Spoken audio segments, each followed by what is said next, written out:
Welcome to Holdback Rack Podcast. My name is Jessica Hare. I operate Hare Hollow Farm, and we breed boas, balls, and select colubrids. Hi, I'm Jana King. I operate ASM Royal Tails, and I breed high-end ball pythons.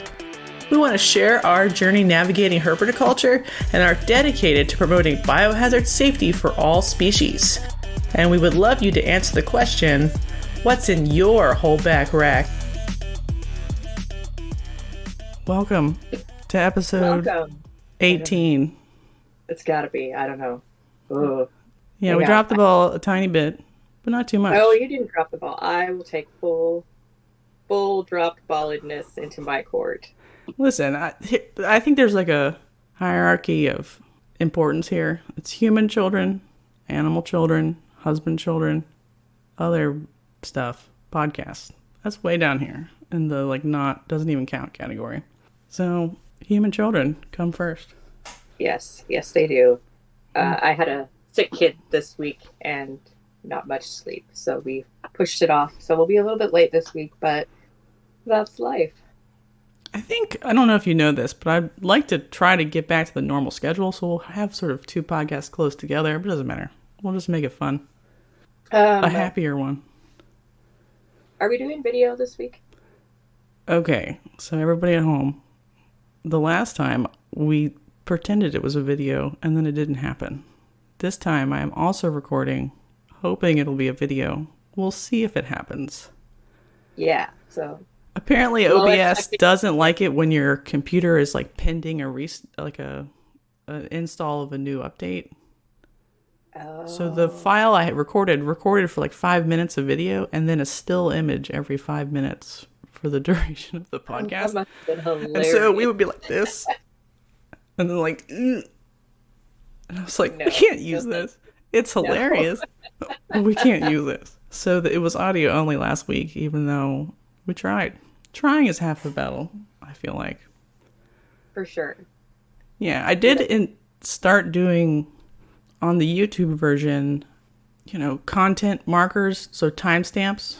So if people are listening to this on the podcast version and you're tired of hearing about male ball pythons not wanting to breed, you can switch over to the YouTube version. You can switch to the topics that you're most interested in. Oh, cool. Without missing something at the end or whatever. I probably will never go back and add timestamps to the old episodes, so fuck you guys. The fact that she's doing it now, you get all the props and the big... Yeah, but while I'm editing, I'm like, okay, at minute 50, we switch to, I don't know, Cornhole or whatever, but now on the YouTube, you can do that too. So we'll see if that makes people happy or sad. It is a long fucking podcast, so when I listen to podcasts, I usually just listen for a bit while I'm doing something, stop, and then continue and then stop. But if you wanted to jump around, you can jump around. This week, Jana, we talk about the least happy topic of all time. But I think it's good that we're going to talk about it because I don't think people do. Yeah, and I picked this one. This one's always been on the docket as something to talk about. Mostly because people don't really talk about it enough. But also a ton of people were like, take my snakes from my cold dead hands and they're going to take your snakes and murder them because of the Lacey Act. I'm like, no, that's not what it said. No, don't you get to keep what you have? Yeah, but people have started to talk about snake euthanasia more, and so I was like, that seems like a good time to bring it up. I know that when I had a parthenogenic clutch, half the babies were super cinnamon and not compatible with life.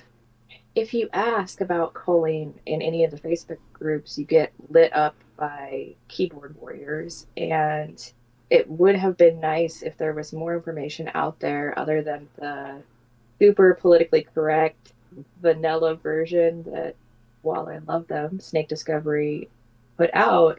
I don't feel like it was comprehensive. And that's pretty much like the only place that you could get information where you weren't going to be attacked. And I did have some awesome people in my corner. I had you and another friend who's a breeder and people who private messaged me. But it was like horrific to try to get the correct information so that you could do it in a humane way. And so I'm really glad that we're doing this episode. Even if some people find it sad and don't want to listen to it, that's great. Choose not to listen to it. But for somebody out there that has a clutch that needs help, I think that having a way to access that information where you're not going to get face ripped off is great. Good job. And so this is a list of ostensibly all the reasons why someone might want to cull. And so we're not necessarily like telling you what you should call for necessarily. Some of these are like more dubious. And we're just talking about all the reasons why anyone has ever wanted to cull. And then at the end, we'll talk about how to cull. And then we'll talk about current events after that. Sounds good? Do you want to read number 1 or paraphrase it? Culling reptiles who are not compatible with life. Babies that are born that will die nearly immediately. Managing their end of life with culling instead of letting them suffer and die. A would be like pretzel kinks, and B would be organs outside. Yeah, so those animals are like your Partheno clutch animals. Right, like super cinnamon, or not super cinnamon, sorry, super champagne. Literally every super champagne that they have tried to save has died within the first month of life. So, right. So the question is like, surely it is more humane to put that animal down in a peaceful way quickly, right, instead of let it go through a month of whatever's going on internally that will make it die. Yeah, there's no, in my opinion, I would prefer to end the suffering rather than some blind hope that my super champagne isn't going to die. Like, that's not how I see it. I see it as like, it's my responsibility to be educated and to make that hard decision right away. Right. Number 2, culling animals that are possibly pet animals, but you would want to keep them out of the gene pool for some reason. And I had some kinds of situations. The stargazer mutation in corn snakes, the homozygote, is kind of a disaster. It's basically neurological problems. So they like, it's spider, but with not attached to any like pigment modifier. So they're almost universally called the homozygotes. And some people call the heterozygotes if they find out stargazer was in the lines. It's not as responsible. What? Yeah, I mean, that seems responsible to me. Like, or like rehome the adults that produced a stargazer to, you know, a pet only home, which you can sort of think of as culling. Like, you know, the adults removing from the right, because culling technically means just removing from the breeding pool, so it could mean also placing in a pet only home. But some people don't think that's safe, so they will call heterozygotes just so it's never bred ever again, under no circumstance the animal's rehomed. Lemon frost leopard geckos, do you know about them? I haven't heard of them. It's just a gene in leopard geckos that will form tumors eventually.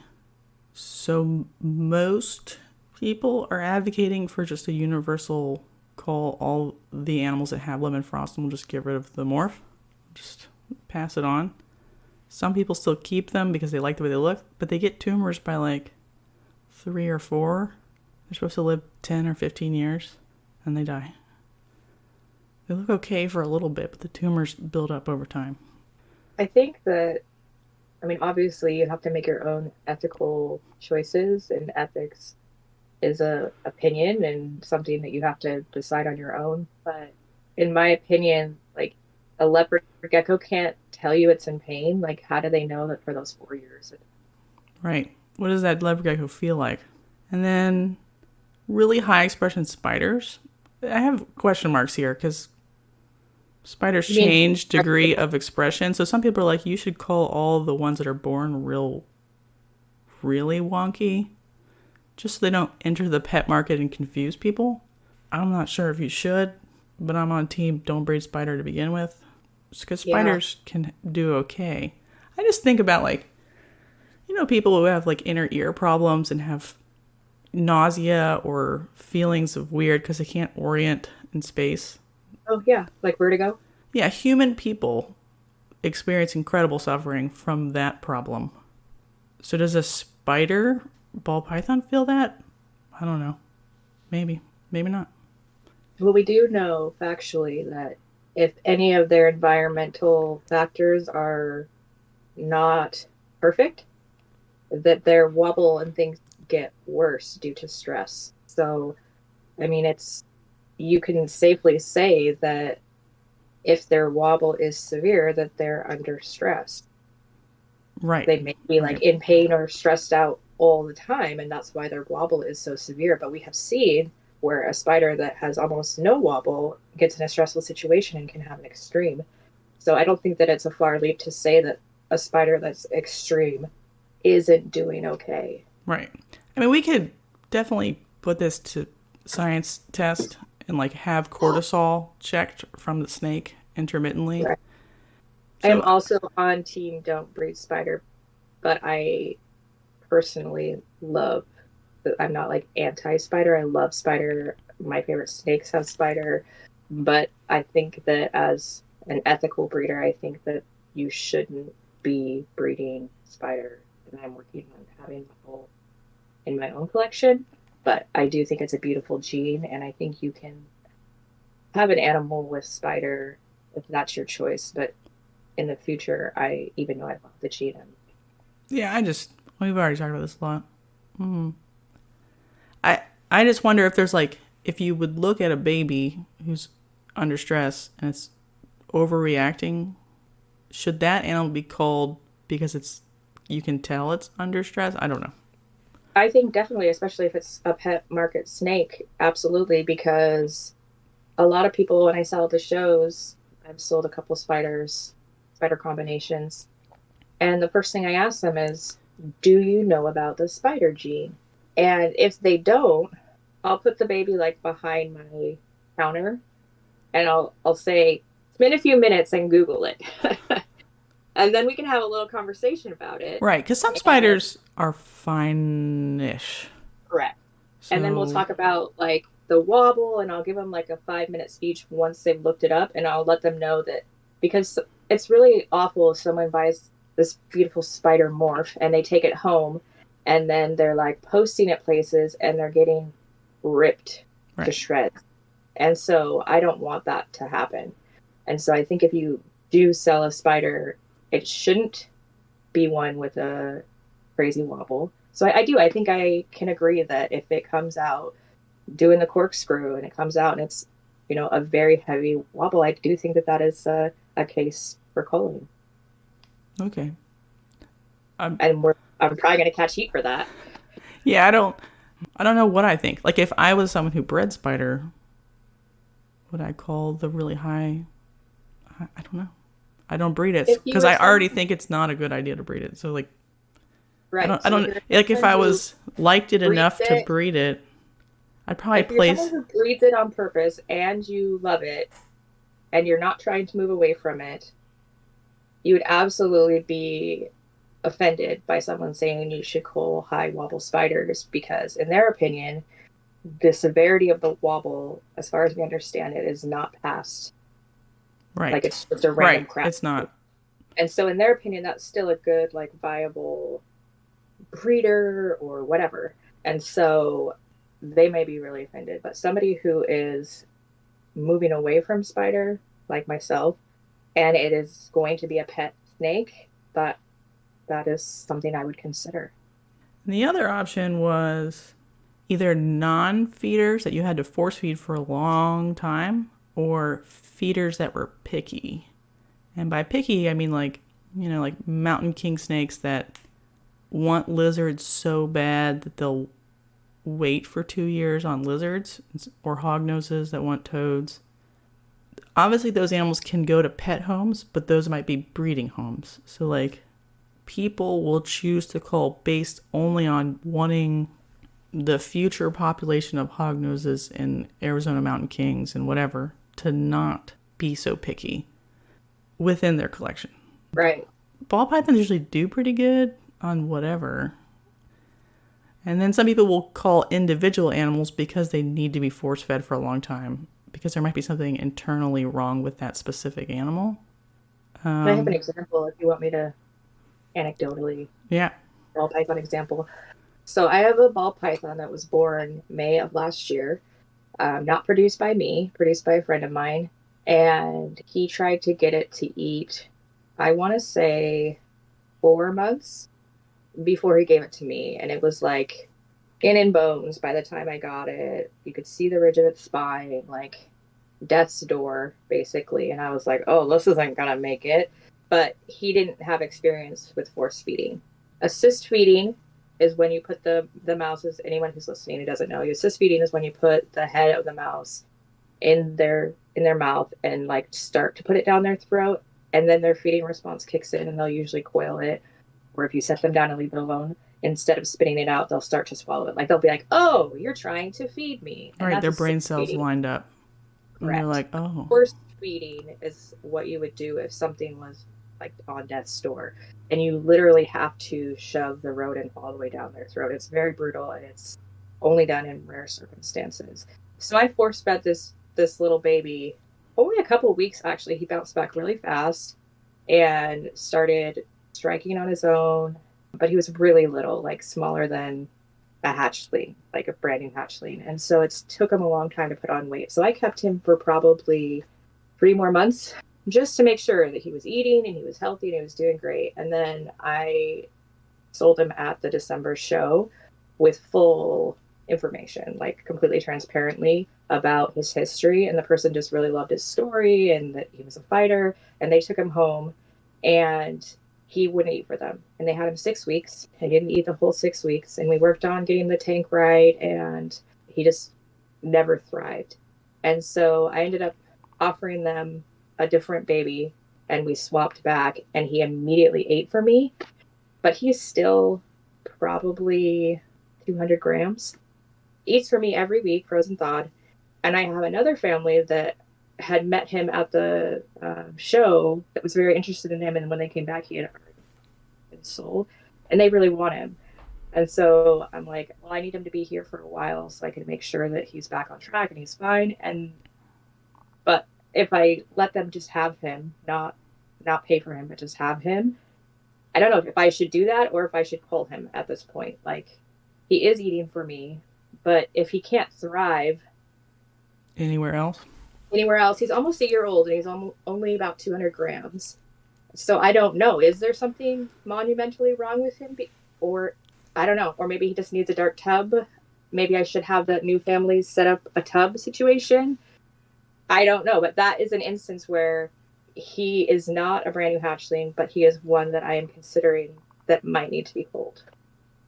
Mm-hmm. Yeah. Who knows? I don't like. Did I save a snake that should have died? If that makes sense, because we do intervene, and nature has a way of working those things out. But sometimes we intervene, and we just delay the inevitable. Right, like. If he's destined to be a pet, but if he can never be a good pet because he doesn't want to live in a pet style home or whatever, right. Is that fair to him to force him to go do that? Yeah. He's really sweet and friendly. If he can't handle the stress of a tank or a home setting, then that's one I am considering culling. Mm-hmm. All right, number 3. Culling reptiles due to pain. And instances of cancer, advanced metabolic bone disease. I'm also going to throw in positive. That's another number. Oh, it is? Okay. Sorry. Number 4. Due to pain. So cancer or metabolic bone disease. That's too advanced to save the animal or give them a good quality of life. Right. And even if you can like fix the calcium deficiency that caused the metabolic bone disease, I've seen people be like, I rescued this and it's fine now, but its body is so distorted, surely its joints still experience pain because they're so far outside of a normal range of motion. I'm like, I've seen a couple. You're not saving it. You're saving it for a life of suffering. Right. What are you doing, crazy town? Since we already talked about number 4. Number 4 is culling reptiles due to being positive for infectious diseases. This is obviously complicated. and we talked about it a couple times now, but we don't know, even if they're asymptomatic and you have a separate space, we do not know what level of pain they're experiencing. We had a Discord buddy come in and say that in the last year of her green tree python's life, before she knew it was positive, it had like a severe personality change, like stressed out, striking the glass, doing all this stuff. No symptoms, by the way. For a whole year, like it changed its trajectory of its personality. And then she got some symptoms, and then she got a positive. So there's a behavioral change associated with like developing infection. Right. How do I interpret that? Is that pain? I don't know. It's something that's causing It's upset. just stress causing like anxiety, which causes her to lash out and think she's being hurt all the time. I don't know, but I think it speaks volumes. yeah, there's a reason, other reasons why you might want to call too. You want to do number 5? Culling reptiles because there aren't good enough homes for the ones that are produced. Where are all the mainland retics and sulcata tortoises? All right, stop there. MJ on his, I don't remember which podcast it was now, but he was like, and this has come up a lot, like where are they all? You know, Jay's Prehistoric Pets produces 60 clutches of 60 retics a year. Where do they all go? Do they all get sold? Even if they get sold, where do they go as adults? There are not thousands of adult mainland retics in collections. And that's just one breeder. Yeah. Do they die in the hands of the pet keepers because they like neglect them to death? Because they didn't want to feed them or what to get them big and they just stopped feeding them? I don't know what happens to them. But Brian Cusco had a video where he's like, my retics are pushing because they want to breed. And Right. he was asking, like, should I breed them and then cull the babies when they're born to a number that I know I can rehome? I'm like, yeah, probably. You should cull them before they get sent to a pet home that can't take care of them. If you want to keep 2 out of 50, but you still want to breed them, that is the only way I would keep mainland retics. Right. I'm not keeping mainland retics, though. What do I know about it? What eats a baby retic? It's got to be like a big cobra or a dry marcon. What's that? Grebos. And Grebos. indigos. Oh, okay, yeah. Those are cool. So B was like the Lacey Act effect. So like this is where like there will be culling. So if someone has 2 Burmese pythons in their state, and Burmese pythons are on the injurious species list, so if they can't sell them across state lines, they may still choose to breed, and they 100% will cull their babies, or even just throw the eggs away or whatever, which would be better. Just because, where are they going to go? Where do they go? Where do they go? They don't go anywhere. That's why I asked, like, what other purpose could they serve? Oh, we have a number down there. Okay. The other one for this one was culling common, but not like big, obnoxious species that are hard to take care of. So should you cull baby, male, normal ball pythons? We've had this discussion about the ethics of this. Yeah. Or normal corn snakes. Or normal cow kings. There are some people who have publicly advocated for not flooding your own sort of market for a common species. But then other people are like, well, I can still get $20 for it on wholesale, or 15 or 10 or whatever. And then it's like, well, that pet placement is still hypothetically competing with other more expensive purchases. And that animal's super cheap. So is that animal going to be treated as well as a $200 animal? Or a $400 animal? Because maybe. But there's a debate there. When it's born, if you're getting a lot of byproduct, and it's males who may not have as, much of a future, where do all those animals go? They go to a pet home. Anybody that doesn't know, male ball python, Right. least desirable ball python in the entire industry, pet or otherwise. Right. And this is true for other species too. There's like a gender bias. Right. It's not as severe as in males, but then it's just like many of those males can be placed in a good home. But where are all the male ball pythons? Sean Bradley had a really good episode where he was complaining about all the cinnamon male ball pythons that he sold for $5,000. He's like, where did they all go? Where did they go, Jana? I don't know. Many males that are like good breeding males at the time they were sold and born will, even before they're at the end of their natural life, somehow disappear from the market. And I don't think they're getting all necessarily placed in pet homes. I think there's a secret amount of culling happening anyway, or just like an attrition rate, like they get sold to like each lower and lower breeder, and then once it gets to the pet home kills them or neglects them or whatever, and they're never heard from again. Yeah, where do they all go? So like maybe it's more moral to do the selection criteria first before they sort of enter the meat grinder that is the pet market. Most pet people do great, but like stuff happens and pets get rehomed to people who don't necessarily know what they're doing that well. It's just up for debate. I don't know. I've never culled a healthy baby because I didn't think it had a place in the market, because that gives me the willies. But it's not, I'm not sure that is the moral position. That's like the easy position. Right. That makes you feel the best right now. Right. But it's not necessarily the moral position. Correct. Which is I great. also have king snakes, and I keep them around because they'll eat cold hatchlings. And so this is something that I have been thinking about a lot lately, that is it morally better to do it at the beginning, or should I try to home them out? Because they could serve the purpose of feeding another animal, and I cull rats and feed them to my snakes. So, I mean, is a rat's life less valuable than a brand new normal male ball python?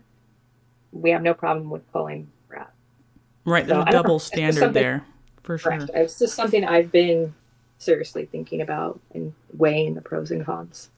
Right, the same is true for boas, because they're a little bigger. They're even harder in some ways to place in the right kind of pet home that'll buy them, a 4 or 6 foot PVC cage. Right. A ball python could technically live in a 40-gallon aquarium, even though aquariums suck. But you know what I mean? Like, right. For life. So there's definitely a boa attrition rate that is real and not imagined. Where do all the boas go?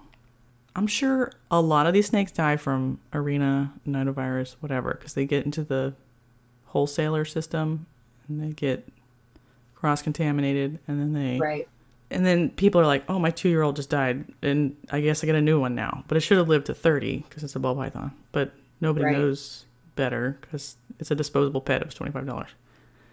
There's a lot of stuff here. I don't know. I'm not in charge. And then... Well, and even if you do know, like, you have to weigh these things yourself and make a person. It's like politics. You got to decide for yourself where you're at. Like, I don't think there is a right answer or a wrong answer. I think it's personal choice.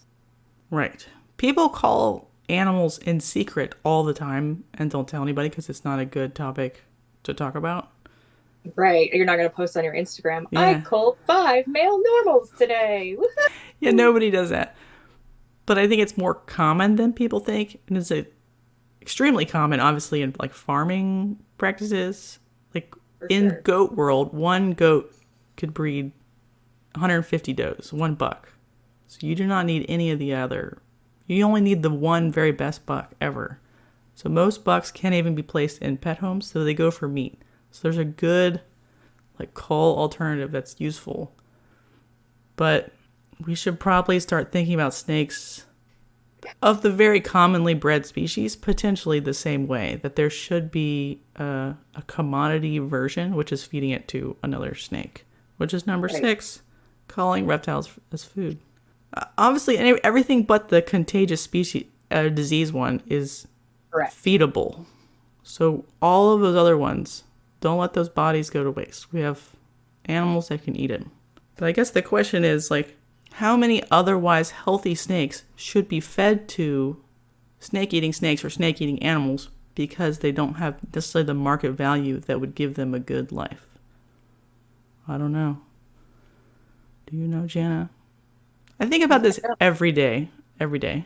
Yeah, we've talked about it many times and discussed at length. Or like adult males that have, because of their morphs, sort of morph themselves out of the market. If they're also like mean and live only feeders, that's like a difficult pet placement animal. Right, for sure.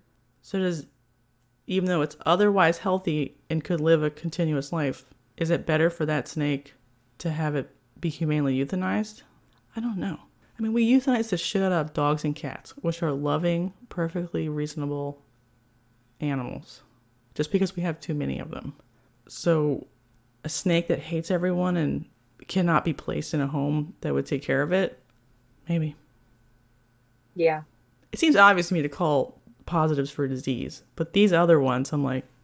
It's a gray area for sure. Yeah. And in other industries, these are accepted practices. Totally accepted. But in the reptile industry, it's not publicly acceptable or acceptable to talk about. Right.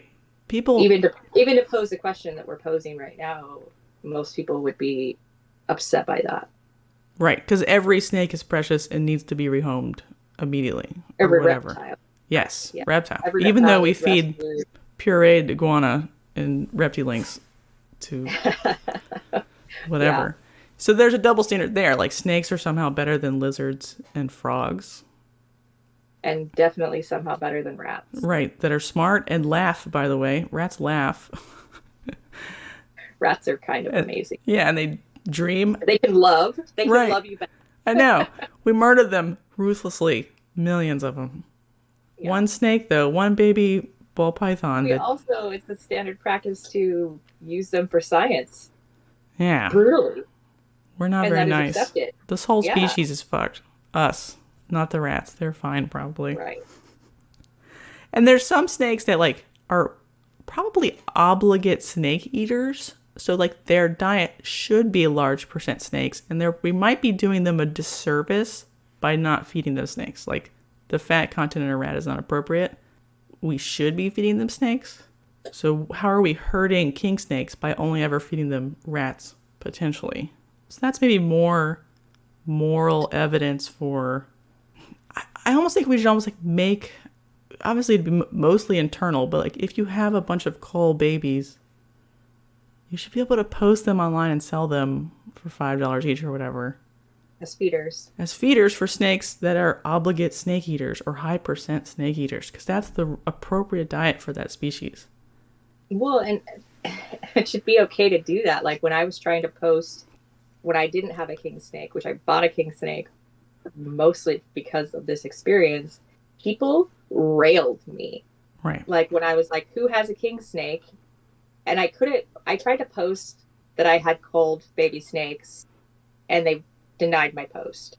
So then I fixed it and was just like, if you have a king snake, please message me, which is like, then you get 50 comments and people are like, what the F? That's weird.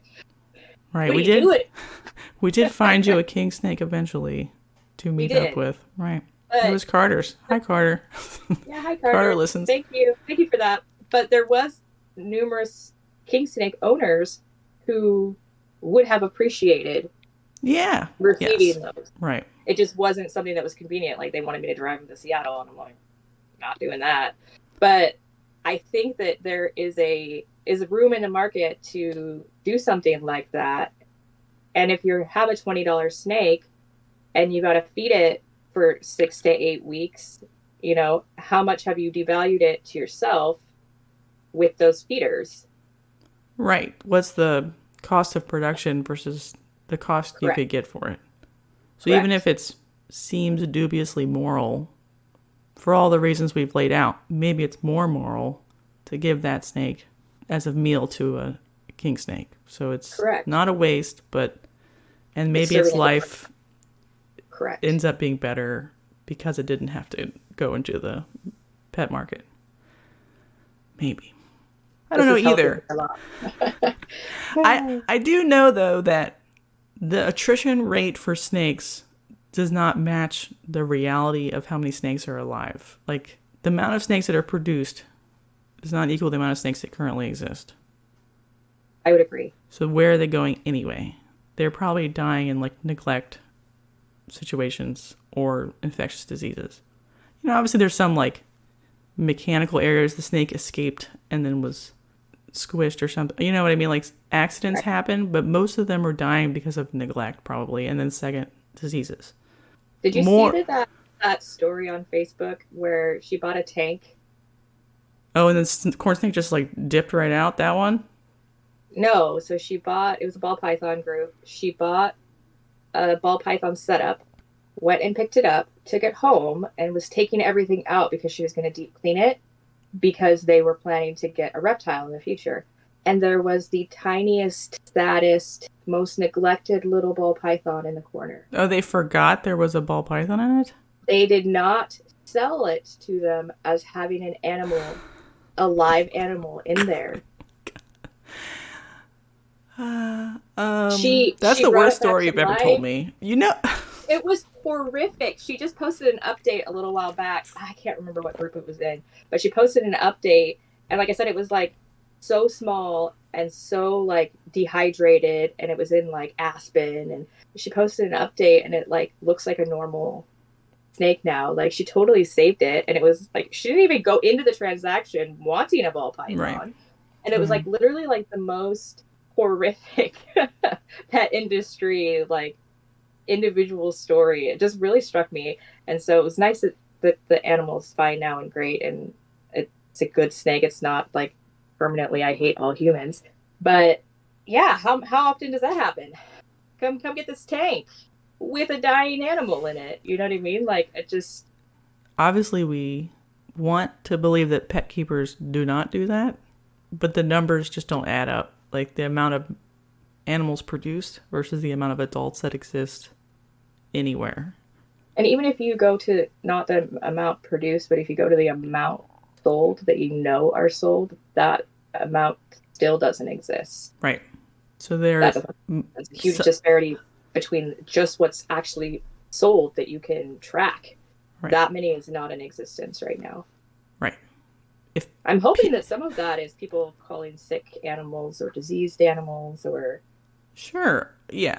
Or like if they were going to breed, there was some sort of breeding mishap and then whatever. But I still think most snakes that enter the pet market do not exist anymore. That's why like old snakes are really rare on Craigslist.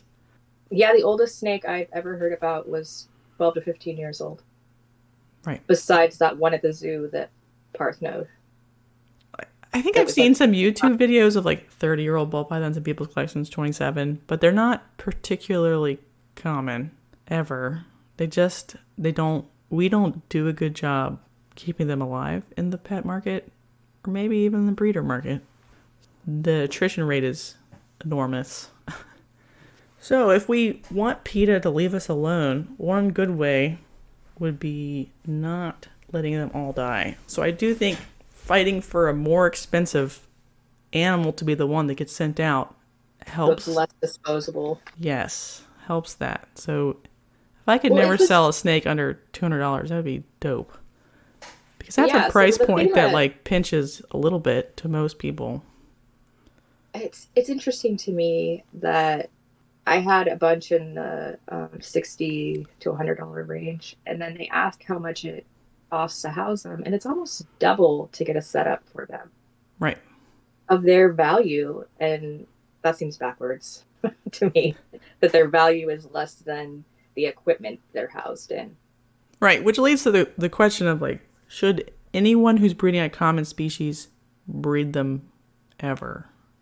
I've had people be like, no one should breed crested geckos, ball pythons, corn snakes, boas, and bearded dragons, because there are already too many, so the total amount is just too much. Even if your morph is expensive, you are contributing to a problem.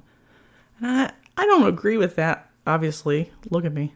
Because they're the popular ones for a reason, because they're like the best pets, arguably, or whatever. But yes, they're right. Like, a normal bearded dragon born into the world is not as expensive and will probably die versus a normal Leachianus gecko. just the price point alone and the rarity preserves You're gonna that take care of animal's that life. animal. Right. So, they're right, but I think, we can start solving this problem with maybe a little bit of selective culling, selective rehoming to And they're less likely to be like pet buyers. especially in the reptile shows environment. There's less likely to be impulse buying If they're more expensive.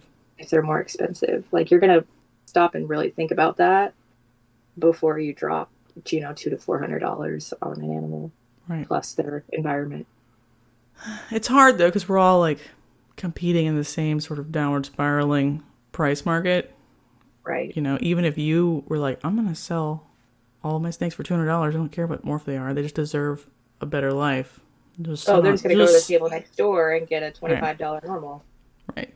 And this is why I'm excited about the corn snake market, because the corn snake prices have gone up to a level that is sustainable and above the cost of production, frankly. Like, I think a corn snake really should be $100 to $200 or something.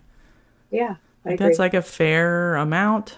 It pays the breeder. It's not extremely expensive, so it's still like an entry-level price point. But corns were going on tables for $12 or $15 for 10 years because nobody wanted them. That's probably either at the cost of production or below it. And so what does that animal's life look like?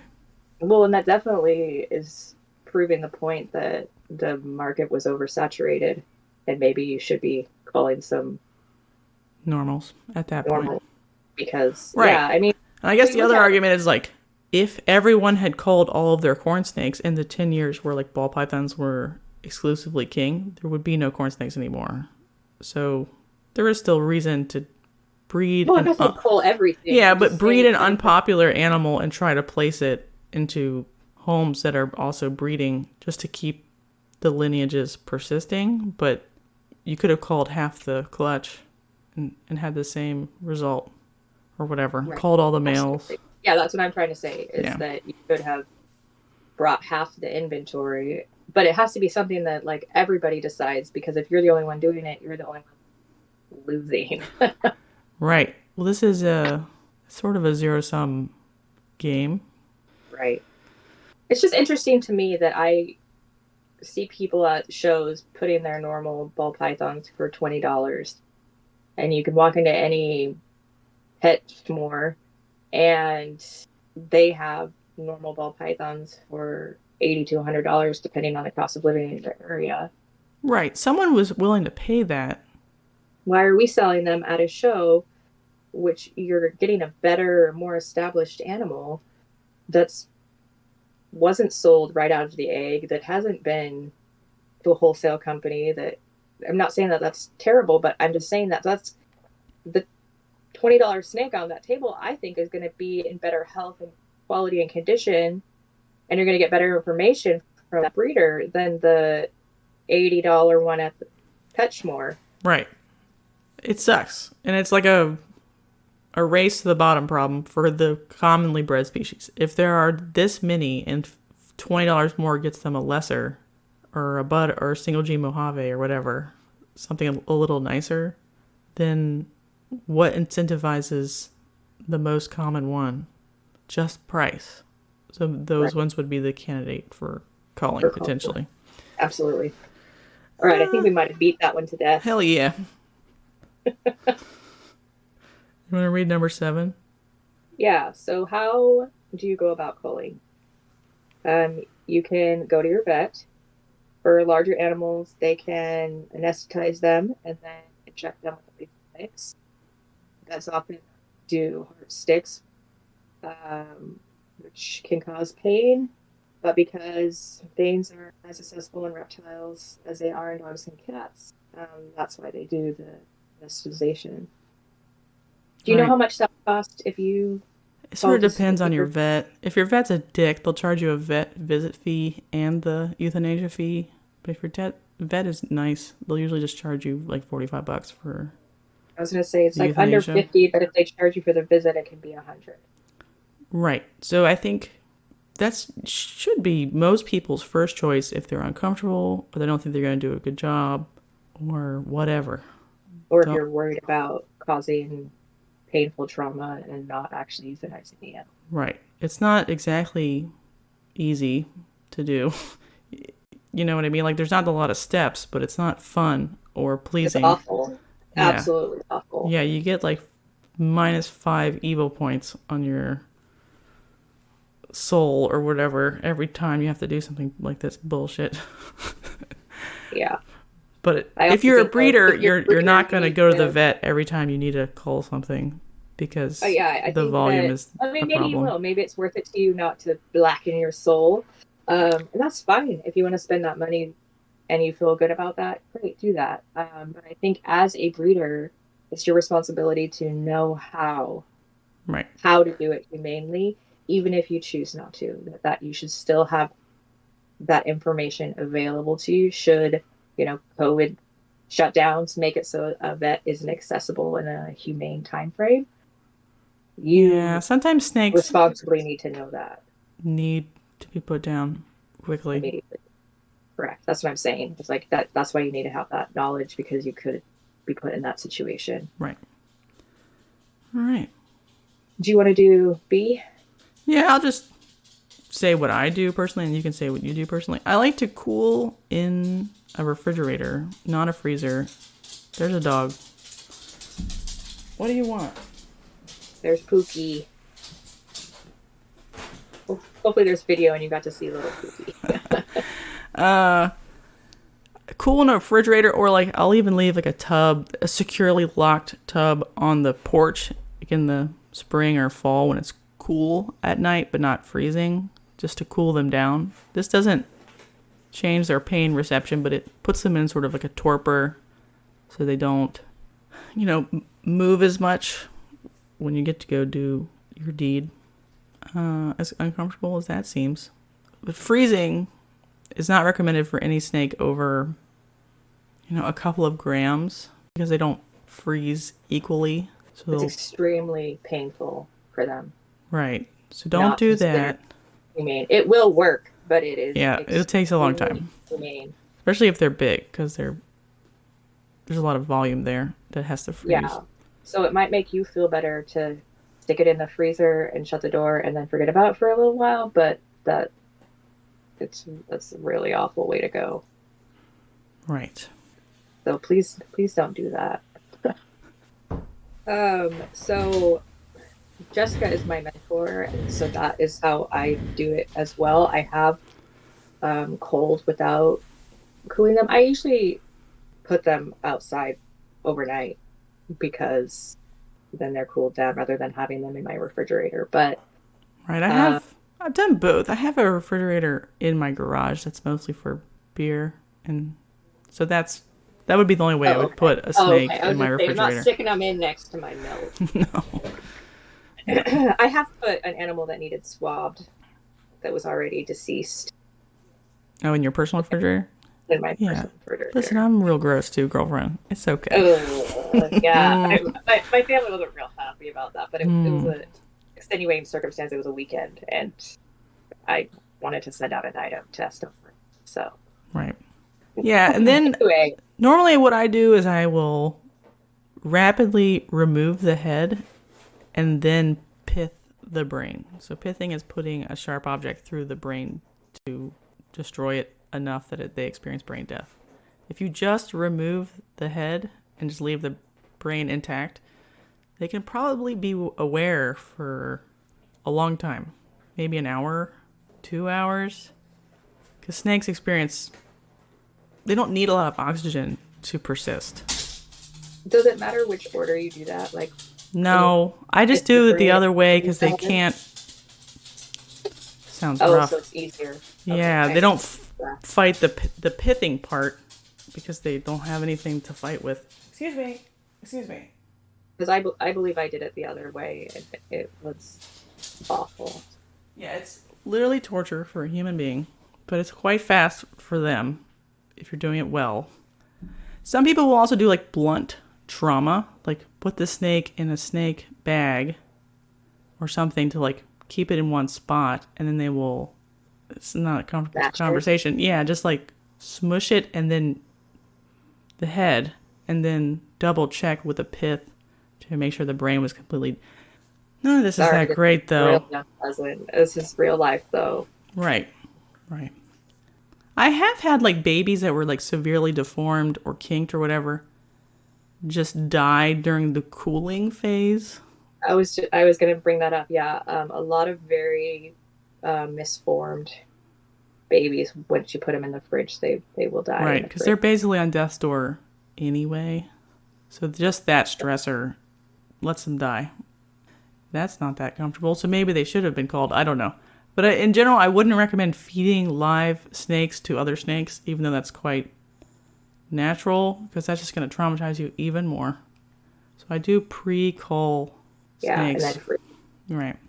You can also, I guess we didn't talk about this, you can do stuff to the bodies of the snakes, set them in different alcohol or whatever to preserve them. If you want to do weird, morbid art, people will come and collect deformed babies or multi-headed babies to preserve them.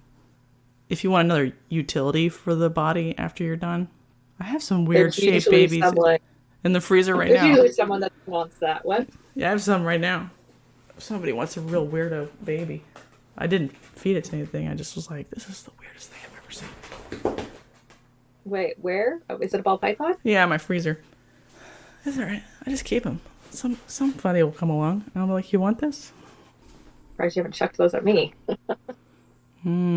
It's just so weird. Somebody's going to want to set it. The skull didn't form. The skull didn't form out, just formed long ways. So the eyes were like above the head, out of the eye sockets.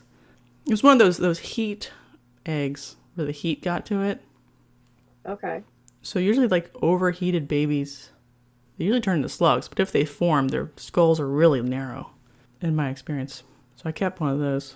See if somebody would make some jewelry out of it. Or something. I don't know, whatever. Ooh, yeah. I'm not doing it. Preservation is another resource. There's always someone who is willing to preserve reptiles. Yeah, and then in your community. The last culling note is some people have said they want to try CO2. And like we already discussed, snakes have very low oxygen demand. It would take days or something, a long time, to kill a snake by withholding oxygen and replacing it with CO2. So I would not describe that as a moral, ethical killing of a snake. It's 100% not ethical. It is also like putting them in the freezer. Right. I had people in the state of Washington say that in Washington you can't euthanize an animal yourself legally. That is not true. There's a pet store locally down here that they won't kill any mice for you and then give them to you. And that's why they say, but I looked at the laws for Washington. You are not allowed to kill anything in a way that causes undue pain, inhumane, basically. But you are allowed, as a farmer, an animal keeper, to euthanize an animal humanely. So humane is usually just fast. So fast methods are good. So you can shoot your goat in the head and turn him into taco meat. But you couldn't play Hunger Games with him and chase him down in a Battle Royale style goat attack. No. Or your snake. That's it. Easy breezy. Not easy. It sucks. But it sucks. Maybe we should do it more, I guess is my point. I don't know when we should do it, how often we should do it, but it's okay to talk about and think about. Yeah, if you have something to add or if you have questions, you can email either of us. Well, message on Instagram, either of us, if you want to give some feedback. Yeah. And we're not telling anybody what to do. Constructive feedback, whether you agree or disagree. I think people really like the underdog stories, like the little crunchy ball python that you find and it gets better and you're like, oh, we did it. But so that's cool that story happened. But then you're like, how many times has that story not happened that we could have prevented with some judicious culling? I don't know. Because it was a male normal dolphin, incidentally. Yeah. And obviously people will 100% treat more expensive animals poorly also. For sure. But the likelihood is much higher the less money they have. And then like the bigger and harder to take care of the animal. Iguana, retics, sulcatas, berms. Like they're obviously harder to take care of, so even less people will be able to meet that animal's needs. So when they bought it for $100 at a show, this mainland retic, they might be able to buy a 4-footer for it, but are they going to buy an 8-footer for it? Are they going to give it a room when it's time to give it a room? No. Most likely, no. Well, and then you're asking, like, where are all the sulcatas? And it's like you see 5 on social media, which is, I'm not saying if they're not on social media, they don't exist, but I very rarely hear about people who have giant tortoises in backyard enclosures. But yet they sell so many at reptile shows. I know, it sucks. We suck. This whole hobby is bullshit. It's okay. Right. That was fun. Do we want to move on to... Yeah, I'm done with all that. That was depressing. Sorry if you are now depressed. All right, let's get re-excited. So, re-excited. Some of these sort of current events are not that current anymore because we've been waiting for a while. Sorry, guys. But Phil Goss did a live with Dav Kaufman and the Ryan and Erica McVeigh where he explained the timeline for the USARK stuff. So he's like, the Senate is on recess for 2 weeks. Then they're going to spend about 2 or 3 weeks working on our budget. And then they would go back to the America Competes Act and potentially get that version of it out of their reconciliation committee. So we don't have to... So we're looking at like a 6-week-ish timeline? Yeah, we don't have to do anything particular. If you've already sent them a message once, just wait until like the next push when they have it like in their minds again 6 weeks from now or 5 weeks from now, and then you would email again at that time.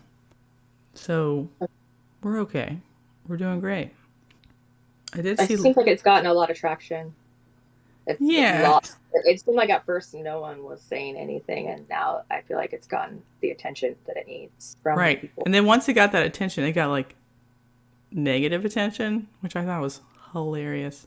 Did you see the message on P. Regius Underground where there was a person saying that this was a ploy by USARK to raise money because it wasn't going to ban anything really, because they believed everything that was currently sort of commonly kept would be whitelisted immediately, and only because it says that nowhere. Right. Like her argument was that the law is set up like this. It's a presumptive prohibition on importations. So everything is banned unless it's not. And so the ways it can be not banned is minimum importation into the country, minimum transfer between states, or U.S. Fish and Wildlife Service decides it is not injurious. Those are the 3. Even if you initially make the whitelist, they can change it at a moment's notice whenever they feel like it. Right. So they have the 3-year emergency power. So even they could bump something up to injurious without oversight immediately. And then they have 3 years to prove it's injurious or not. That's the most scary thing to me. Right. So they could whitelist literally every species in the hobby, and that could be okay, but the current injurious list would immediately not cross state lines. So all salamanders, berms, anacondas, and retics, never state line again. So that would ruin obviously retics are terrible pets, but the super dwarf retics are probably fine. So that would just by default ruin the super dwarf market immediately, right away. So a relatively fine part of the hobby would just go away. And then they still have the power to upgrade anybody at any time. So it's not that great. But the point is, I commented on her post, and then Justin Kubilka liked my comment. Wow. And then I felt famous for a second. And then That's awesome. P. Reader's Underground moderators deleted the post. So no one will ever know that Justin Kabilka liked my post. Well, if you listen to our podcast, now you know. I was way too excited. Okay, what did you say in your post that he liked? Or in your comment? I was just like, because they have to add the species by species, like all the reasons why we might lose a species to the adding process, like unknown taxonomic status, slightly too rare to meet the minimum transfer requirements, whatever. I was just like listing the reasons why they might not be added. Doesn't matter. Matters is maybe Justin Kabilka knows my name. He was on Reptile Entrepreneur. Did you listen to that? Nope. It was pretty good. It wasn't my favorite. Justin gets like over interviewed, I think. Does that mean to say? So a lot of people ask him similar kinds of questions, and he's very gracious and nice about it, but you can tell he's stop asking me the same questions. That's what he wants to say. Yeah, like if you can go and watch that interview literally everywhere else, have you actually done your job as an interviewer? Or are you just literally like smearing yourself up against the Justin lifestyle? Yeah, yeah, and like you're just trying because he's like into chameleons, maybe he's trying to introduce Justin to non-ball python people, so maybe they haven't heard those questions asked. Well, that's fair, but I still think, like I said, if I was, welcomed into the Justin Kabilka world, I would want to do an interview with his wife too. Who knows? Maybe she doesn't accept interviews. Maybe she's just like, that's your job, that's your world, peace out. But I feel like that hasn't been done. Right. Like maybe one day. I don't even know if I've even seen his wife. Like I ever. haven't either on any of the social media ball python industry stuff. So I don't know, like that would be interesting to me. Or like I know someone did an interview of him in his like other species room. Mm-hmm. And that was interesting to me. Right. I don't know. I think that there has been a few that touched on other things that we didn't know, or things that he's dropped like nuggets of gold places. Mm-hmm. But yeah, if you have the opportunity to interview Justin, really take the time to try to figure out questions. Right. It was a fine interview. Like he picked like business type topics, which is what I wanted, as always, to hear about, is production and business topics. So that was up his alley, but I felt like they were all questions that I'd heard before. It's fine. Did you listen to Trap Talk session with MJ, the JP interview? I am all week stuff. Pure. She's coming into this one raw. I caught that one live. I thought it was actually pretty good. I've said like to me, JP's seems fine, but kind of like a goober, which I don't even mean that as like an insult. Just seems like a normal dude who got like stuck in the hobby, sucked into a hobby. I don't know if he doesn't have a beard, doesn't have a big belly. He's not bald. He's not bald. No tattoos. That's why I'm like, where did he come from? Is that an insult? I don't know. I'm trying to be nice here. But they brought up some good topics about, we've been talking about ball python males not necessarily always on their A game. He had to go, how he has a Pompeii male? He had to go buy just a black pastel male clown and a red striped clown just to like cheaply back up better males, because he just didn't have the stamina. They only go for 6 months or 8 months. Yeah, you can spend all that money and still not be able to breed them to 10 girls. Right. So he was talking about doing the Justin technique where you have a chump male that runs the all locks first, and then the preferred male does the later locks. And I call them fluffers. Fluffer. So we were talking about fluffers in the comments. And I think you'll maybe enjoy like that part of that conversation if you want to check it out. I do want to check it out. It's on my list. Yeah. Normally I catch his every week. There's fucking 4 a week now. I don't even I catch do him all this not week. watch. I'm on his I do not Patreon. watch. I'm like, good job. I'll upvote him, but Lord have mercy. I'd never watch. I usually catch 2 Yeah. of the 4. No, the JP one was good as far as like strategizing your ball python breeding program. Did you check out Morphmarket's not for sale features? They finally launched some of them. I didn't even know there was a launch of new features. Fuck. So no. She's out of the loop. I told you I was completely... Yeah, all right. Well, I'll just tell you. I you off all week. I was literally in the trenches, man. You could now add not for sale animals, but you can't yet like link them as like the parents or siblings, but you can just add stuff in your... Oh, like your best stuff, like your whole backs. Yeah. And just mark I know them. we talked about it happening, and that's really exciting. Yeah. So I just went through my phone and just found some random recent pictures, and I was like, put that up there, put that like I just put some random stuff up there. But I'm excited for like this year because there's like a little spot where it's grayed out where you can add parents, but it's just grayed out for now because they haven't like done whatever they need to do in the back end. But by this breeding season, we'll be able to be like mom and dad, and you can have the pictures associated with the baby as they go up for sale. I love that. I'm really excited about that as well. It's gonna be that will help on tremendously. Yeah. Justin hit the DG Clown Pied.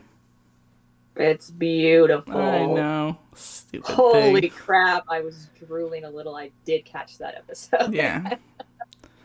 There was no way, because that's a project I'm in. You're in it. So I'm very invested in it. It popped up and I was like, I will watch it with one eye open. This is amazing. And it is so beautiful. Yeah. Gosh, you know how I'm weird about pied, but I like clown pied, and I think DG fixes pied. So a DG clown pied, it's pretty much a no-brainer. Right. Like version of that to do. And that was a nice example too. A good mix of color. It could have come out Right. A good amount. high white or something, and you've been like, ugh. But it was good. And then I preferred the GHI Mojave Tri-Stripe that JP Reptiles posted. You sent that to me, so I did see it. Whoa. I know. Ooh. So Tri-Stripe is a little boring, and I like Tri-Stripe, but it's like a less exciting clown to me in some ways. Like it's a black, yeah, clown? It's like a black back. No, just a Tri-Stripe is a clown, but less exciting. It's got a black back. It doesn't have drippies. It has stripes. So a black back with stripes, but no drippies. Okay. And then in a more boring head, like a normal shaped head. Right. But I still like it because they don't fade the way clowns do. Almost all clowns hit their second year and do this weird like fade thing. All of them. I don't know why. Highways do that too. Yeah. And it's... So a lesser clown looks like a dog pooped on your floor, on your carpet, and then stepped in it. You're like, God, why did that happen? But a tri-stripe, when it grows up, it's the same color palette as a butter would be. So a butter tri-stripe will not do that fade thing to the same extent. Because I think an adult butter is actually like pretty good looking. Yeah. They get these like weird gray chevron things on like the bottom of their flames. That is like a very... Yeah, I know people like to shit on butter lesser, including me. But like an adult single gene lesser, it's actually like pretty cool looking. It just combos really so poorly. Very stunning once you see it in real life. Combos really poorly with pied and clown. Yeah. Its biggest problem. I don't know if I've seen an adult DG pied or DG lesser. I guess I have. Well, even hypo lesser it's not as nice as hypo Mojave or... I don't know. One of my favorite hypo combos is Super Inchy Lesser Ghost. Because it I'll have to look that one up. It looks like a Super Inchy, but the lesser just gave it the little chevrons on the bottom that are gray, but because it's a ghost, they're blue. So it's like the Super Inchy head and banding, but with these blue-ish gray diamonds down the side. It's such a weird combo to be like into. Jessica's got weird tastes. Sorry. So I don't know. What are we talking about? Current events? Underrated genes? Underrated genes. So what I'm saying is Tri-Stripe can do things that clown won't let it do but similarly. So a tri-stripe lesser is probably going to look better as an adult than a lesser clown, but have a sort of similar phenotype. That's why I'm interested in tri-stripe. Because I like tri-stripe dark gene combos because they're really dark. Because they don't fade out the way the clown version of it does. They are extra dark and delicious. Like just a tri-stripe mojo as an adult looks amazing. Amazing. The tri-stripe cinnamon. I don't like tri-stripe, but the tri-stripe cinnamon was right. That was nice. There's no like color modifier in it, so it does good things. And I accidentally was on the puzzle Morphmarket, and there's a Mojave puzzle that I like, again, as usual, because of the busyness. So like this GHI Mojave tri-stripe that was shown sort of has qualities of the Mojave puzzle, because they're like doing the same thing, but with like a different pattern. I was into it, that's what I'm saying. Do I need puzzle too, though, Jana? I'm really surprised that you don't have puzzle, to be honest with you. I probably will, but... I'm surprised that you don't have puzzle instead of DG. Because you don't really like... You prefer hypo over DG, and I understand the marketplace is simple. You should work with what you like. So I'm really surprised you don't have puzzle instead of DG. So I like DG. I guess maybe I'm confusing everyone. It's very dramatic in person. Oh my gosh. The first time I held a DG, right. I was it's like, very beautiful. It fixes a lot of things, but it also changes things for the worse sometimes. It takes your breath away to see it in real life. Right. Especially an adult, a big one. You're like, wow, this is fucking something else. It literally glows.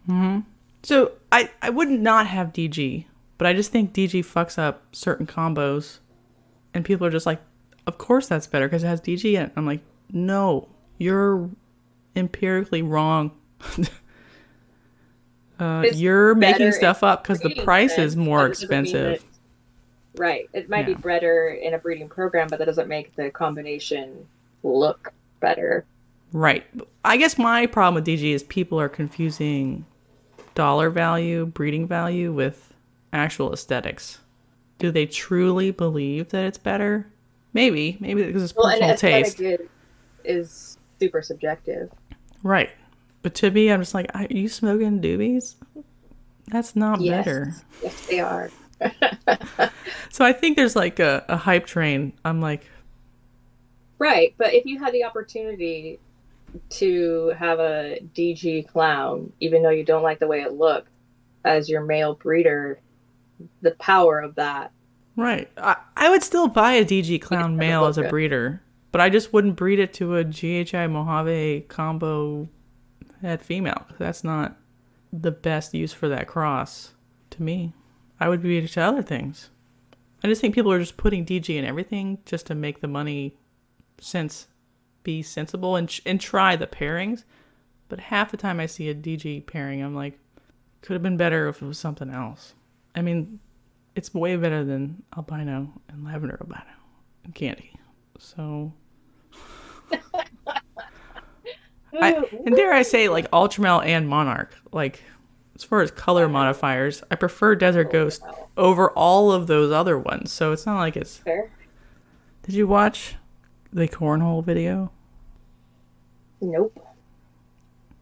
I will say I didn't get all the Python things, but yeah, I definitely got the Cornhole. All right, we'll save that one for next week because it's mostly just like a tour of the hypo types, and I just want to know if you thought you could tell them apart if they just appeared in front of you. Okay. Because it's kind of hard, and then B, which one did you have personal preference for, from like an aesthetic perspective? So that this is Jana's homework for the week, everybody. I will do my homework. All right. My acrylic displays finally arrived. Remember how I said I had a tracking number like 2 months ago? It wasn't actually sent at that time. I just got a tracking number. Yeah. Fantastic. It came and not misleading at all. They're like, I was like, oh, it's December. So they were what, like 5th? Yeah, that would have been 8 weeks, which their lead time was 6 to 8 weeks. It is February 17th. 18th? So it 18th. was. So it was 16 weeks. Yeah. 14 weeks. Really made it to that reptile show on time. You got your other one though, the like. Yeah, they sent everything they had in stock immediately. That's good. And the quality of them is good. I just didn't have them for the reptile show. I did do 5, 4, and 3 compartments. Like a 5 level, a 3, 4, and a 3. And I wonder if that was a mistake. I think I should have done 2 4s and a 3. What are we doing? You have a collection update? My collection update is I have my first clutch of corns. Yay! Wow. I saw the reel. Yeah, finally like something interesting is happening. Holy mackerel. So were you aware that she was that close? Yeah, because you can see in their body. They like... Is there scale separation? Well, you can see the eggs. You can almost count the eggs in a corn. Wow, that's cool. After they've ovulated, it moves it down. You're like, 1, 2, you could feel them. She just ovulated very quickly. Very quickly. So she was one I did not brumate because I wanted her to get more size. And was just pairing her every whenever. She probably had 1 lock and then ovulated that lock.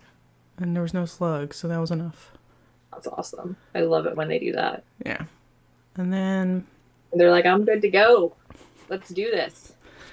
And we have pre-laced sheds from 2 or 3 other corn snakes. So at least, like, God bless corn snakes. They get right down to business. They're like, I'm going to breed. Okay. And then you have eggs within like 30 days. That seems... There's no ball python, like, Chinese water torture where you're like, it's been 7 to 10 years of pairing. I wonder what you're going to do. So I ultrasounded last night. You know, the Mystic Het Clown, who was 10 or whatever in October, is still 10. So she's not building. And she didn't go last year, right? No. So, no visual clowns from her. At least not yet. She could still, at any time, change her mind. One of my het pied females has not changed follicle size. It's still 10 or whatever. So she's not going to go unless she goes way late. None of the 2020s that I tried had follicles of any size difference. Like more than 9 or 10 or whatever. So none of them are going to go yet. But It'd be interesting having the ultrasound and seeing at what point they choose to make the move. If they don't go at all this season, like, is there a point where you stop seeing, like, if they're at 10 still in May, does that mean they're just not going to go this year? Or if it's just entirely effing random and they could all of a sudden go in November or whatever. The Black Pastel Fire female, she's at 30. So she's going early. That's great. Oh, yeah, you posted about her, too. I know, isn't that fucking weird? Yeah, because you were the one that told me, like, 13 months is your experience. What's 13 months? Don't you, like, they go, like, another month later than the year before? Oh, sometimes. Oh, okay. Sorry. On average, most of them go on the exact same month. Like 85%. 15% have gone 1 month later or 2 months later. This is the first time I have one going before. So I've heard other anecdotal evidence that they can... Yeah, I just haven't had it yet. And then double clutch in 1 year? Yeah, basically. And the butter that slugged out, because she was bred to Peter Dinklage, she has 15 millimeter follicles. So she slugged out in November. So she's re-going right now. In September? And she's at 12? Right. It makes more sense with like a sluggy one because they didn't put as much effort into it. So she's like, all right, we'll just do this. Yeah. Let's do this again. And her, I'm just breeding her to the Desert Ghost. Just to make hets, basically. I'm doing that pairing, so I understand. What else might I do with her? But I thought it was weird that the Fire Black Pastel is already at 30. Cause she was actually like off food post laying. So she chose to do this with not even a full 5 months of like eating. Snakes are weird. That's all. That's all I got. Those are my updates. No ovulations from any other boas. But you've had one boa ovulation. Mm-hmm. So she's due in like April or something. I didn't even write down her shit. I'm such a bad keeper. You got a little bit going on right now. I'm just like, oh yeah, you're gravid. It's cool. Like, I That's cool. remember like Maybe approximately when she shed, because I remember taking it out and being like, you can just check your Instagram if you forget. Yeah, they'll just have a pile of babies one day, or they won't, and they die. I don't know. They do whatever they want, it seems like. Did you have any ovulations? I am at the point of the year where you go, what the heck is happening? So I had a gravid clown die, which you know, because I discussed it with you. Mm-hmm. That's the saddest sentence in the English language. Fucking sucked. Per investigation, she was had a negative void panel, which is fantastic. But it just looks like she ruptured a bit out, which is not unheard of. I've heard that happening, so it fucking sucks that it was a visual female full of eggs. So that happened, and then I have my Nido girl who's day 100 million. Let's see what day 57, and I ultrasounded her 2.5 weeks ago, and she definitely has eggs, but because she's in my Nido rack, and anybody that's worried, my ultrasound is in quarantine. After being, I was really careful. You said 2 weeks, so I'm doing 3 just to be safe. So I did ultrasound her. She is definitely gravid. She looks gravid. I'm just starting to wonder, because I only interact normally before she was gravid. I only interact with that rat once a week. It has its own day, and I don't interact with anything else. And I do it like right before I'm going to go take a shower. And with her being gravid, I've been checking her every day for the last 2 weeks. So I have to do it at the end of the night when I'm done doing anything else. And so I didn't see an ovulation, is what I'm trying to say, is because I can't monitor her at the level that I would monitor all my other girls, which anybody that's close to ovulation, I'm checking those females daily, so that I can see an ovulation. But with her, it's a different story. So I'm thinking maybe what happened is her shed may have been a pre-ovulation shed, and then she ovulated, and then I ultrasounded her. So if that is the correct theory, she should go into a shed cycle in the next few days. The timing still isn't right, though. You think? What do you mean? Usually pre-ovulation sheds they're not a specific time before the ovulation. Is that what you mean? Right. So if she ovulated 60 days ago, or if she shed 60 days ago and she ovulated 2.5 weeks ago, she should have already been in shed if it was 2.5 weeks ago. Yeah. Okay. Well, I don't have to know. It's still possible. I've heard of ball pythons going 60 days and having normal whatever if they were cold. They were just slightly too cold. I did, because I was checking over everything, because I was like, what could be going on? Her thermostat was set at 88, and they are in a room that is not kept at 78. It's kept at like 70 room air. So It's possible that she was just too cool, and that's why I'm experiencing just weirdness. But I don't know. It's just the part of the season where everybody else is posting their eggs, and it's really not even the beginning technically of the egg laying season. I think of that as more like March. I think of it as May. I don't get eggs till May normally. Oh, okay. Sometimes March, but mostly May, June, July is when I get most of my eggs. Most of yours lay that, but for me, like, you start seeing early quote unquote clutches the end of March, which is about a month. But it makes you really impatient when you see everyone around you mid-February. Look at my clutch. Look at my 20 million egg clutch. And you're just like Morph mechanics. He's like, yeah, I have this giant fucking monster. What was it, a black pewter or something? Oh, yeah. Big booty Judy. Yeah. He should have Black bred her breeder. to something cooler. Morph Mechanics. Are you listening?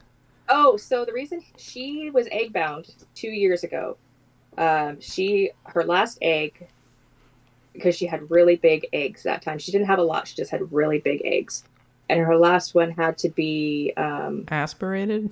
aspirated. Thank you. And so he gave her a year off. She's 6,000 grams.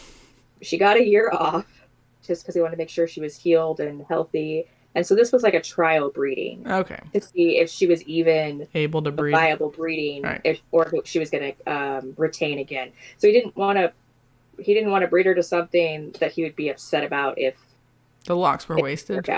Right. Correct. All So right, that makes sense. that's why. And he didn't expect, because last time I think she laid 8. So he wasn't expecting a 15 egg clutch from her anyway. 15 is better than 8. Holy Because crap, then the it's way size better. is Anyway, like better of each egg. Yeah, so I wonder my if he'll keep her now that she's because I think he was planning to sell her. I wonder if he'll keep her now that she laid a enormous clutch. Yeah, I would. Imagine if you bred like a stranger to that and just produce 7 strangers or something. That would be insane. Whoopsie. Or a double visual Yeah, of any kind. of any kind. Any kind would be just fine. Yeah, that's why I sort of keep that butter around, because she had 14 slugs the first year and 11 last year. Well, hopefully she produces something viable. Is this her last chance? Or do you think both times it really went well? I think it was the male both. Well, the first time I let the room get up to 95 degrees. But she did still lay both times. I mean, that's... She wants to go so bad, and she'll eat like 3 frozen thaw mediums like a giant boss. And you're like... And then she's like, all right, I'm ready to go. And then she starts to develop follicles immediately. And I'm like, what do you... Like, I want to go. I want to give you huge clutches, and I will clutch twice a year for you. Just give me a dude with the right stuff. I know. She's such a team player. And I've talked so much shit about lesser butter, but I was trying to think of the combos that have been exciting to me. And, you know, the super inchy lesser ghost. And I like blackhead with red gene and lesser. It's the coolest looking fucking snake that nobody talks about ever. Ever. Because it looks like granite or something. It was the weirdest color. And it doesn't do that in Mojo. It's not the same quality. Holy crap. Okay, so, say that again. Blackhead. Say the color. Blackhead. With red gene in lesser or butter. Same thing. Oh, it's like really pixelated. Yeah, without red gene, stupid. So stupid, everybody. If the video actually... Does that have something else in it? No, I guess it doesn't. Yeah, Blackhead, see how it's like red gene. crunchy looking? Like you can tell red gene in other combos, but I've never seen red gene like substantially change the combo like that. I could get on my computer. Got a pastel in it. Yeah, the pestle ruins it. Don't. I know. I just saw that. That was the next one down the list. You're like, ooh. That's the same with pastel, and I'm like, ugh. Well, you also missed the like. You'll get it when you do the JP Reptiles podcast, but there's like Canadian ball python breeder drama brewing. So you'll have fun with that. Oh, that'll be interesting. I know. I don't mean to be like a drama hound, but like I'm always like, what's happening now? I didn't even know the context. I don't know if you want me to spoil it for you. Oh yeah, go ahead. Okay. I think a guy whose business name rhymes with Reptile Schmord said that JP Reptile lost his Instagram because he was buying likes or views or something. Buying followers? Sure, or and likes or both. I didn't know you could buy likes. Yeah, from like a click farm. Oh, I thought you had to buy like followers, and then you could tell someone bought followers because they only get like 100 likes on their pictures. Yes, but you can also just like buy likes. You could be like, come like this one post for me, and just click it a bunch. He wasn't doing that. The whole point is like, JP's been doing a lot of reels, so he gets like, you know, a lot of views and likes from reels because they're pushing reels, and we don't know why his Instagram is taken down. Like I can tell from JP's that he doesn't buy likes or followers, He just does a lot of reels that are popular, which gets you a bunch of followers from different countries. Absolutely. Because they're like, cool, it's a snake, looks like a banana heart, you know. Yeah. So they're talking about it on the podcast if you want to listen to it. I just thought it was strange. Because I think I'd like Chris Ward from Reptile Ward, like personality-wise. I don't know if you have a feeling about any of these characters. And I have no personal investment in any of these characters. I don't like hate anybody particularly. I'm not like a huge follower of Canadian breeders, not out of dislike or whatever. I don't do international shipping usually. I mean, I did that mutation creation, but I don't know. Well, he has his like Friday Night Live YouTube. Right. He did. He's been doing a lot of Canadian breeders lately. Yeah, and he did Garrick DeMeyer on Wednesday, and I watched that, so you missed that. Oh, you did? Yeah, you'll like that one, I think, because he talks about Kiki and some of his G-stripe projects and how many trillions of animals he breeds. And some of his, like, clutch numbers and stuff. So it was nice from, like, a collection management type question show for him. So that was good. It's just a little confusing because there's, like, drama about it. And then, later on, Cusco did a thing. He was, like, crying, and he's like, I don't want all the reptile community to fight. I didn't even know if it was about that particular fight or about, like, everybody versus... Is that the one that he labeled as why I want to... Yeah. So it's like... Okay. I didn't click on it. I don't like clickbaity titles. And I'm no, you're not. No, you're not. Whatever. But I didn't click on it. Right. So his point was, as always, like, you should pretend to like people that you don't like just for solidarity or something. Which I don't agree with that, clearly. Fucking... I don't think you have to pretend to like people. That's what his point was, though. I think you can be professional, and I think you can be respectful, and I think that you can be unanimous in, like, supporting things with the USARK and against the Competes Act and things like that. Like, we have points that we bond on that we don't have to, like, throw shade at each other, but that doesn't mean that you have to be your best friend. Well, I'm not sure if we should not throw shade at people, is what I'm saying. Oh, I know. That's what you're saying. I know. So, and there was some, like... You never have to wonder where you stand with Jessica. It's never a question. Sometimes. Oh, unless I'm on her shit list and I don't know it. Oh, fuck. It's been really nice. No, I like Jana. Everybody. Oh, good. I'm glad we checked in. I will tell you if I don't like you anymore or something.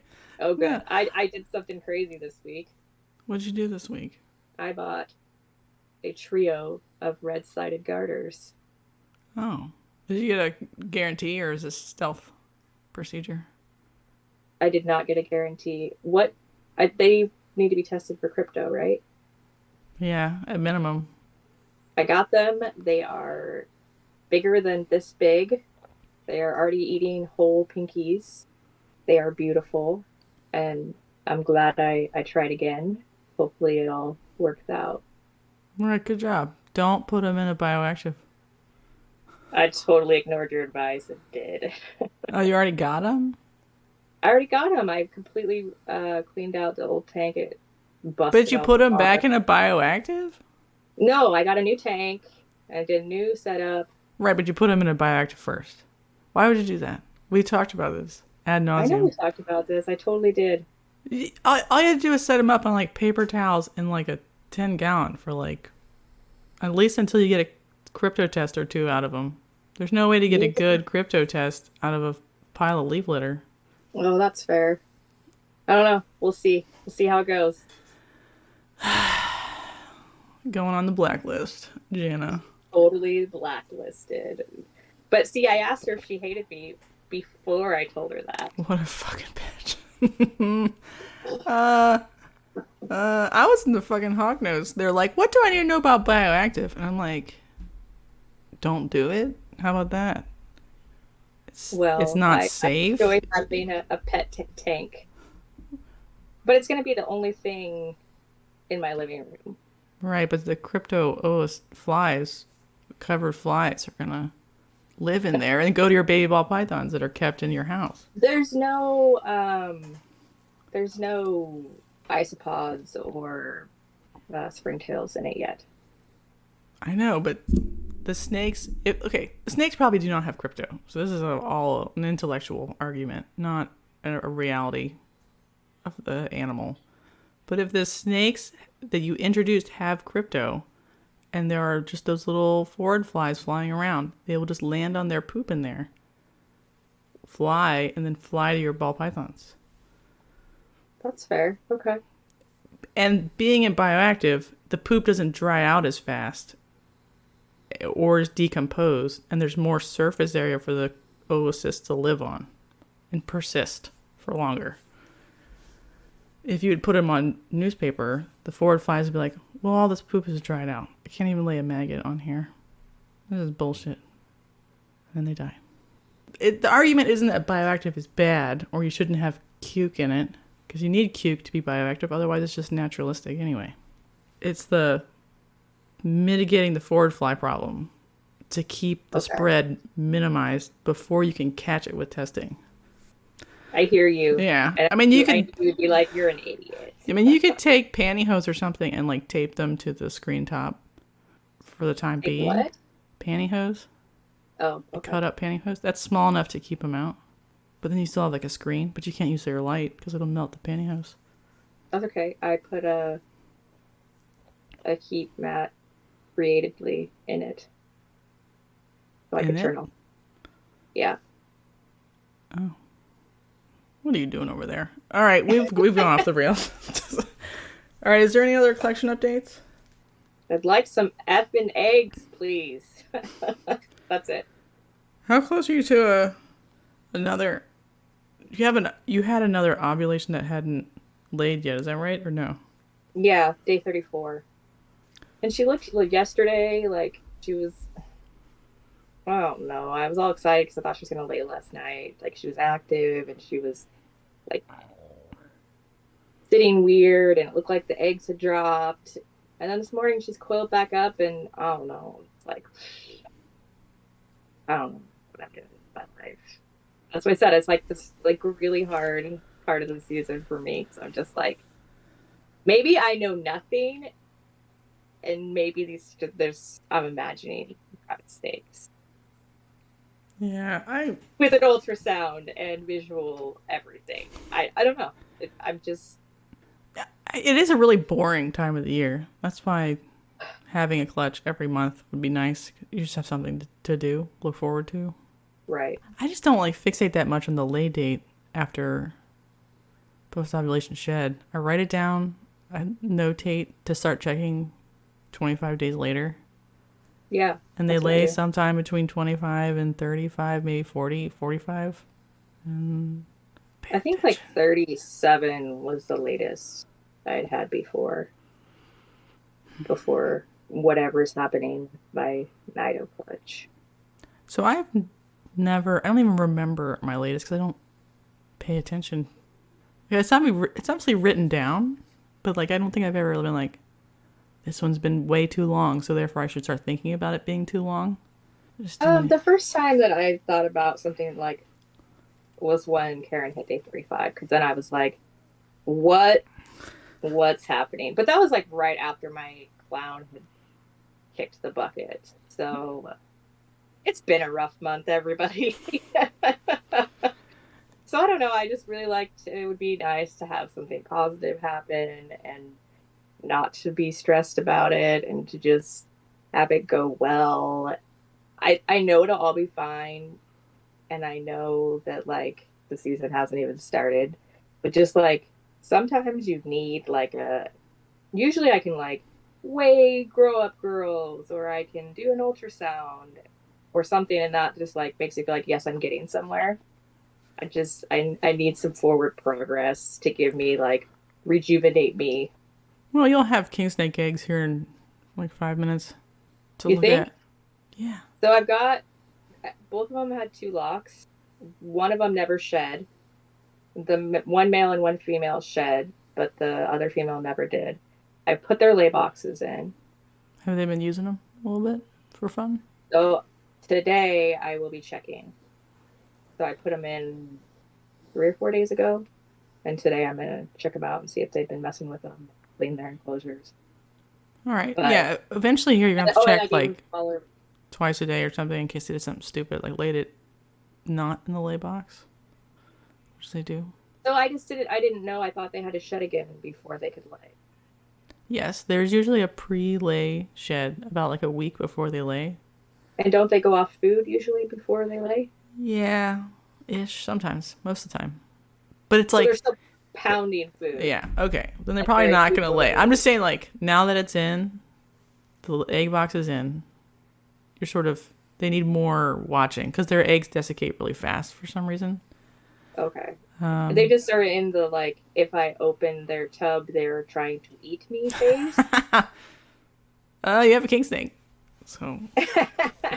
But normally it's not like they are very, very food motivated. Yeah, Anything with movement is being put in. All right. Well, and they'll also eat their own eggs. So, like, whenever you do get a post-ovulation shed, you might want to check, like, twice a day or something. And you know they're gravid before they eat their own eggs. I thought that I had to watch for going off food and a shed. Once they got off food, I thought I would have to check daily. And then once they shed, twice a day. That's what my plan was. But you're saying I should be checking daily right now? Because they've had 2 locks and it's been 14 days since I've had females skip their pre-lay shed. They're obviously gravid because they look huge. So they don't eat. But the time between not eating, the shed, the not eating, and the laying is only like a week. It's like okay. They just shed. The whole process is only like a month. Like a couple. I know I saw your eggs and I was like, oh, I need to talk to Jessica about this because I think I'm confused. Yeah. And so if you're like busy with like kids screaming, puking on stuff, not sleeping, just get in the habit of checking it now and like feeding them almost every time you go in there. Just be like, do you want some? Do you want some? Do you want some? Then you'll know when she doesn't want anymore. So right now I'm feeding females every 3 days. Right. Sometimes I'm just like, I have an extra food item from somebody. Like I just pulled too many because I'm really lazy because the Colubrid season is like brutal for feeding. You're like, oh my God, I have to feed 500 things every 5 minutes. So I'll just pull out a bag of 30 larges and just dump them and just like, do you want to eat? Do you want to eat? Do you want to eat? Do you want to eat? Do you want to eat? Okay. And I'll leave extras in there sometimes. So today is their feeding day, so I was planning to give them the food item and then check everything. Yeah, I don't think you're going to have eggs now. I'm just like warning you in advance that the eggs come hot and fast. Your moss, or should it stay moist? I normally just dump their water bowl into it to re-moisten it every day or two because it goes dry. How small I switch their water and it's like this big. Should I switch it to one that's like this big, or is this big? They're not going to get in it. I haven't seen them in it, and they used to get in their water bowls because they were like. It's probably fine then. I use like deli cups because they're not as heavy as ball pythons, so they don't normally knock them over if the water cup is really full. About. Okay. So normally when I'm going to change their water, I'll just be like, and then I'll give them new water, but I'll like re-up the moisture. Like you can see in the video I posted today, those eggs were slightly desiccated. They'd been laid for maybe 10 hours or 8 hours or something. Oh, they already were desiccating. Yeah, and the moss was kind of moist. It just wasn't moist enough because they like kick half of it out when they're like going in and out of the whatever. So I've definitely killed corn snake eggs by not checking enough on the day they're laid. What I should probably do is like a layer of perlite on the bottom of the lay box and then a layer of moss just to hold a little more moisture. But I'm using those like biodegradable lay boxes. So they're like more breathable. So the water evaporates out faster. Okay. So that is a negative of the choice that I made. I don't know what you're using. Probably a plastic Tupperware or something. So my daughter and I watched Snake Discovery, and she had to use those dollar store toolboxes. Okay. And my daughter really wanted to use those. So okay, she just wanted. All right. Yeah, They have like a latch, and you can open the top, and Right. I use That's what those we're using. takeout containers because they're flatter and wider than other things, but not too tall. So they fit in the V70s better than some of the other Tupperware. Like you can't use a 6-quart, I don't know, Sterilite tub because it's too tall to fit in a V70. And so the snake go into it. Well, I'm glad I didn't try that. Right. If you cut the hole in the lid. You fit and there's like room on top that they can get on top of it if they want. Right. Right. So that's what you want, like a flatter thing for a cage. It's a little whatever. But since I used the biodegradable one to like save on plastic, they're breathing a lot more, so they run out of water faster, moisture. All right, anything else exciting happening? No, that's it. All right, we did it. We did it. I don't know what we're doing on Monday, but we'll figure it out. Here's my call to action. It's not message. Don't message anybody. Leave a review. Leave a review on iTunes. 5 stars only. Only joy. If they got all the way to this point, I'm pretty sure they're going to leave. But if you do leave a 5-star review on iTunes, you'll get a named shout out with business name on the next one. So we'll do shout outs now for reviews because reviews actually help in the search engine. And I was like searching the podcast and we barely even come up. We don't have any reviews on like iTunes or Spotify. So if you screenshot your review and send it to me, named shout outs. Thank you. I love you. I love you. And we'll talk to you sooner than last time. All right. We did it. Merry Christmas. We did it. Bye. Bye.